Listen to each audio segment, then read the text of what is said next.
Hey guys, I just came from the Mario movie and I got my amiibo right here, the Mario amiibo. Um, Great movie, great visuals as well, and yeah, uh, Illumination Studio did really outdid themselves. Looking at the reflection of the golden coins, the reflection of the flagpole, everything just looks so amazingly good, and I never imagined a movie could look this good. An animated movie could look this great, especially a game movie. And they really did the Mario universe justice with the graphics there. There is, though, on a few occasions, Bowser does like this big raw kind of stance with his arms up and stuff. And then, I don't know what it is, his head might be a little bit smaller in comparison to the rest of his body. It's like he's like a little fat guy with a weird head. And that happens maybe 2 or 3 times in the movie, which it's not bad. It's not bad. I just noticed that, and the movement of the characters is so fluid, and yeah, it looks so great. Peach also looks great. I think sometimes her face is a bit weird, but that's because they probably modeled it more after Angel Taylor Joy to kind of get the movement thingies better, like the sensors and whatever to properly capture her face. I'm guessing. I don't know. It's. I mean, she looks great. She's very cool in the movie as well. I'm going to talk about the voice acting later, but first I want to talk about some of the music in the movie as well. They use a ton of rearrangements of classic themes and 90s music, especially. I think the movie is very 90s focused as well. A lot of the humor is from like targeted at millennials, and which is good because I'm a millennial. I'm from '93, so I found it very funny, a very cool movie. Um, so yeah, I think based on the music as well, a lot of songs from artists from the '90s. I think the movie is definitely targeted at that audience. But there's one thing kind of strange when you see the credits, because there's one part in the movie you have the DK rap, and it's not a full DK rap. It's only looping over the first part.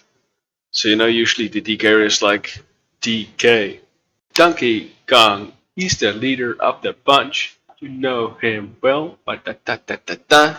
Ba da da da. Right? That's the DK rap. And in the movie, they only use the first part. So it goes DK, da, DK, da da da. It repeats the first 3 seconds of the song. And when you look at the credits, you can kind of see like DK rap from Donkey Kong 64. No artist mentioned or anything. And DK Rap, of course, created by Grant Kirkhope, who was kind of surprised that he wasn't mentioned at all. Which really sucks for him because he's been credited in a lot of different projects using the song as well. And I think they only used the 3 second loop to kind of avoid having to use the copyright for that. Which might not have to do with Grant Kirkhope himself, but more with the fact that DK64 was made by Rare. And Rare and Nintendo have this kind of long-standing issue in the past where the characters that were created in DK64, Nintendo couldn't really reuse them in their own Donkey Kong games. So it might have something to do with that past relationship, and Rare is now owned by Microsoft, I think. So there might be some dispute going on between those two companies, and not especially with Red Kirkhope. I'm guessing, I don't know. So, yeah, hopefully something will come out of that because he really should get a mention. Even if they just use 3 seconds, it's just giving him some credit, right? Um, let's talk about the story. And I think at the start of the movie, very early on, again, and no spoilers, it's been in the trailers, but if you want to skip, if you haven't watched the trailers at all, skip for a bit. I'll mark it in the video. So at the start of the movie, Bowser gets the power star from the Penguins, right? And there hasn't really been an explanation as to why the Penguins had the power star or how Bowser knew about the power star. That's kind of like a plot point, I think. Unless it gets explained in the second movie, I don't know. But other than that, they make a little joke about Mario and Luigi being Italian. It's just for a little bit, and then they drop the accent, and it makes sense, right? Watching the movie, there's not really a problem with their accents or anything. You see, the characters get little bit of a backstory, like very short, which probably because of the 1.5 hour runtime, it's a very short movie. It goes over so quickly, and so much is happening, and sometimes I feel like they are rushing it a little bit, which they're probably trying to keep the audience's attention because it's also a kids and family movie, and having to force kids to watch a movie for 3.5 hours probably not the best idea in a movie theater. So 1.5 hours is a bit short for most older viewers, I think, but for kids, it's a perfect length, you know. Movie's very great, ending is great. Nothing really bad to say about it. Um, so let's talk about the point of contention, I guess. Um, the voice acting. I mentioned before a little bit that um, Chris Pratt and Charlie Day they voice Mario and Luigi, and Charles Martinet is actually doing a cameo. He's doing two cameos. Not gonna spoil who he is, but you will see pretty quickly in the movie that he's at least in it. And um, they don't use the Italian accent, but it's explained in the movie why they don't. So it's not that big a deal. They don't give a stellar performance. You know, it's not like, oh, this is Mario. No, but it's a decent performance. Like he delivers his line, Charlie Day delivers his line, and they're pretty solid. You know, not great, but definitely not bad. It's not off-putting. There is one character which is off-putting, which I will mention last, but the other cast doing a fine job. You have Anja Taylor-Joy voicing Peach, doing some pretty good delivery as well. Sometimes a little bit lackluster, but the same with Charlie Day, Chris Pratt. It's overall pretty decent. Not really off-putting or anything. Seth Rogen doing the DK voice. I mean, he's just doing his own voice. He said he was trying to get into character, and he said I was just wearing a red tie and nothing else. So he's a funny guy, clearly, but he he he's just using his own voice. But it doesn't feel weird or anything. So I think for DK it might work out. His natural voice might just be good enough. Also, Kevin Michael, he was doing Kamek, which is the first character on my list at least, where I thought, wow, this guy actually tries to put in an effort. He stands above the rest of the cast, like Kamek, you know, Maji Koopa. He puts in more of an effort. He has like different voices, and he sounds like Kamek if Kamek could talk. And it's like it's, this little wimpy ass voice, you know, with the little crackle. It it's the first voice where I was like, this is the great guy for this role. You know, great casting. And Keegan playing Toad as well. He doesn't have the same shouty Toad voice, but Keegan is also one of the few people in the entire movie where I think, yeah, you are trying to do something which might not be the original voice, and that might be just considered controversial, but he is at least trying, and he is trying to do different things with his voice. There's a part in the movie where he's like very serious, like I won't let anything happen to you, princess. Just out of nowhere, right? It's completely voice change, and it works at that part of the movie, and it's kind of funny as well. Um, and yeah, he's doing a good job. Definitely better than Charlie Day and Anja Taylor and Chris Pratt.